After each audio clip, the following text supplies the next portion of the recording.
septembre 2024, prévu depuis des semaines un sommet tripartite entre Tshisekedi, Kagame et Lorenzo pour essayer de désamorcer la crise sécuritaire qui s'est vue à l'est du Congo, l'agression rwandaise sur la République démocratique du Congo.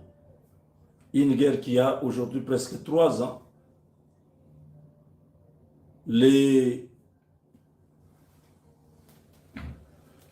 Nations Unies n'ont pas trouvé une solution parce que, faisant partie du problème, les États-Unis n'ont pas donné une réponse à des multiples cris du gouvernement congolais parce que, étant les parrains de cette déstabilisation, aujourd'hui, à Luanda, c'était une rencontre que personne ne voyait venir parce que Félix Tshisekedi avait déjà dit qu'il ne pourra plus jamais rencontrer Kagame parce que, ayant vu la mauvaise foi de ces messieurs, ayant vu les mauvaises intentions de ce type qui a des intentions expansionnistes, il l'a toujours répété, Tshisekedi le dit chaque fois que l'insécurité à l'Est s'appelle Kagame. Il n'a pas dit le Rwanda, il a dit Kagame. Vous vous rappelez, il y a un peu plus de 3 ans, non, plus de 2 ans. Voilà, il avait dit ça. Donc, pour Félix Tshisekedi, Kagame ne peut pas faire partie de la solution parce que c'est lui le problème. Il n'est pas prêt à accepter. Ce sera comme une humiliation, un échec pour lui pendant les 30 dernières années où il s'est imposé sur la RDC. Il a dominé sur la RDC. Accepter de se retirer de la RDC serait une humiliation, une honte, un échec pour le régime de Kigali. Donc, le sommet est annulé. Félix Tshisekedi est arrivé très tôt ce matin, vers 8 heures déjà, il était là. Et Kagame, avec sa délégation aussi, il faut dire que les 2 ministres des Affaires étrangères, congolais et rwandais, étaient déjà sur place en Angola. Hier, le problème s'est posé déjà sur certains textes. La délégation rwandaise a amené un amendement pour dire que dans l'accord que nous allons signer, que nous allons proposer au président, au chef d'État de signer demain, nous devons ajouter ça. Qu'est-ce qu'ils ont ajouté? Que le gouvernement congolais puisse négocier avec les M23. Vous avez vu dans la journée qu'on est en faire un bâtard de discours là, parce que c'est vraiment un discours bâtard. Il s'est fait passer pour un opposant. Corneille Nangaa oublie qu'ici à Kinshasa, en RDC, partout où on va l'arrêter, il sera exécuté. Il est condamné à mort. Il est en train de jouer avec le feu, il ne sait pas ce qui va se passer. Ça, c'est toute une république de 120 millions de personnes qu'il est en train de prendre à la légère comme si c'était un champ de manioc où les individus qui sont tués là sont des animaux, ne sont pas des humains. Hein? On l'attend. Donc, hier, Nangaa a parlé, il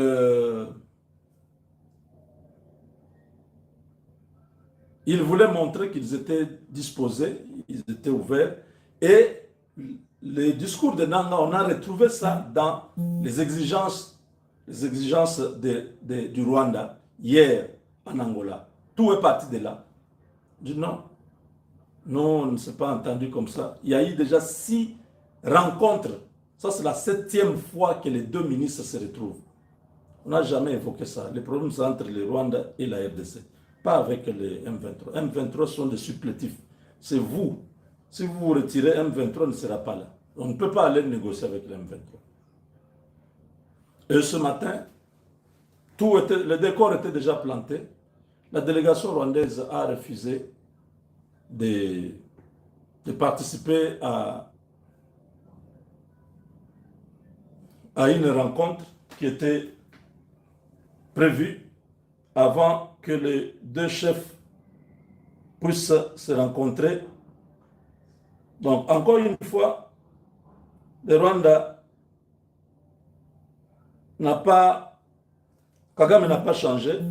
Donc, on nous dit prévu ce dimanche, la tripartite entre le président Félix Tshisekedi, Paul Kagame et Joao Lorenzo n'aura plus lieu. Les dirigeants congolais et angolais s'entretiennent en tête-à-tête avant de tendre la réunion à leurs délégations respectives. L'annulation de cette tripartite est causée par le refus de la délégation rwandaise de prendre part à la dite rencontre censée mettre fin aux hostilités dans l'est de la RDC par le retrait des troupes du Rwanda des zones congolaises. Donc, vous avez compris, les Rwandais ont refusé de venir dans la rencontre, qui était une rencontre ouverte à 3 pays. Samedi, à l'occasion d'une réunion des ministres des Affaires étrangères, les 3 pays concernés, le Rwanda,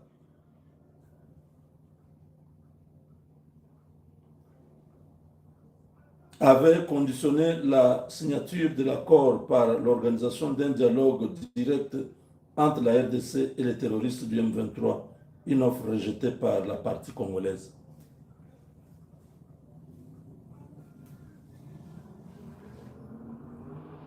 C'est Félix Tshisekedi ce matin, avec son homologue angolais,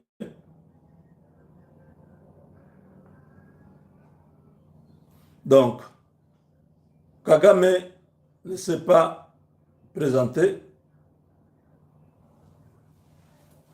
Donc hier, c'était le ballon d'essai. Ils ont dit que avant qu'ils ne signent l'accord, avant qu'ils n'acceptent de retirer leurs troupes de la RDC, le gouvernement congolais doit accepter de négocier directement avec les M23. Le blocage est parti de là. C'était quelque chose qui était connu, mais le président Tshisekedi a sa manière de faire. Il aime aller jusqu'au bout avec une logique. Donc là, personne ne dira que la RDC avait boycotté le sommet. Non, non. Nous sommes bien présents. Toute la délégation est là. Le président Tshisekedi est là. Il est obligé maintenant de prendre son avion et revenir. Parce que là, ce qui reste, c'est prendre de grandes décisions. Et on se retrouve dans la deuxième partie pour parler de qu'est-ce qui va arriver après cet énième refus de Paul Kagame à quitter pacifiquement le sol congolais. L'opportunité était là. Nous-mêmes, on ne croyait pas que Félix Tshisekedi pouvait accepter d'aller, mais au nom de la paix, Tshisekedi a transcendé ses propres paroles, parce qu'il avait dit que lui et Kagame, ils ne vont plus jamais se rencontrer si ce n'est au ciel. C'est ce qu'il avait dit. Mais pour l'amour, de son pays, le président Tshisekedi a mis de côté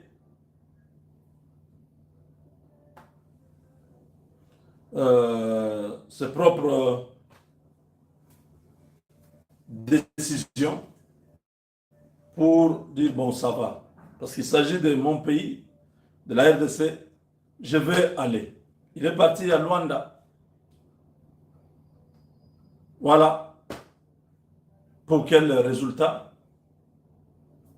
C'est C'est vraiment dommage